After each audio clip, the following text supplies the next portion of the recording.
It's been 4 years.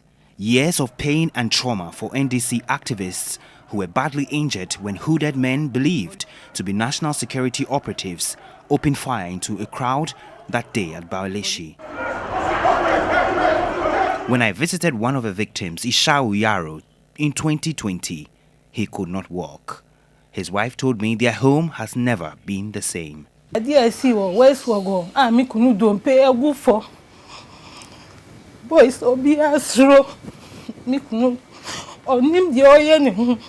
Ishau said doctors recommended a procedure which could be done in India or Germany. It's now been 4 years since the incident. He says not much has changed. Still don't pay any minano because meta na I saw minano up to now from year to year. Now don't pay no name. There is a metal caliper inserted. I cannot walk. My feet get swollen under the least pressure. Na mojanu na aba down. Ansara ma peja area 2 table ansara mojanu aba from kakra na aye waki kakra. Omo asey mi life no asey kura. My life has been damaged for life. Ebi mu omo injury no minor na media no de for life. And regular travels to Kufrodia in the eastern region for management of a broken leg has been challenging. The 5 victims are still nursing wounds. One of them is now bedridden with stroke.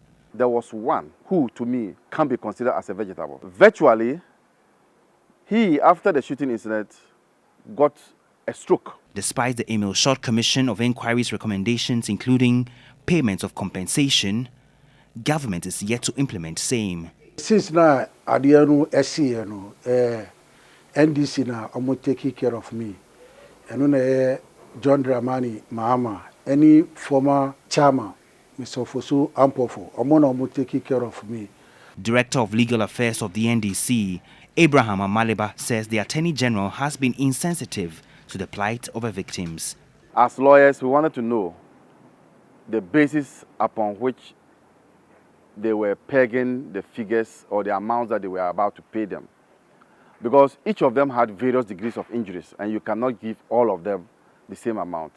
So this has been like 2 years now since the Attorney General has been given these documents for him to proceed to pay the victims. Former Minister of State in charge of National Security, Brian Echampong, appeared to feign ignorance. This was his response when he was pushed by minority member on the Appointments Committee on the matter. If you can give me any details of this gentleman, I want to visit him. You know, it should never have happened. And if indeed he's injured, then I think that the state should do something about it. Lawyer for the victim says the account given by the former minister was insincere. If Brian is sincere to himself and actually wanted to see these victims and help them out, he would have done so. Because these are people who are known. I do not think that he is sincere in what he's saying. It's just for the camera because he was at the vetting committee. Largely, this government does not feel remorse about what transpired in Ayawaso West Wuogon. If they had felt sad or were not happy about what has happened, they would have followed up. Security analyst Adib Sani is not surprised nothing has been done 4 years on. I knew from the onset that it was just a political gimmick because there was absolutely no commitment. Lawyers for the victims say they will be forced to sue the Attorney General if the 30-day ultimatum issued by the party for payment of a compensation expires in 4 days.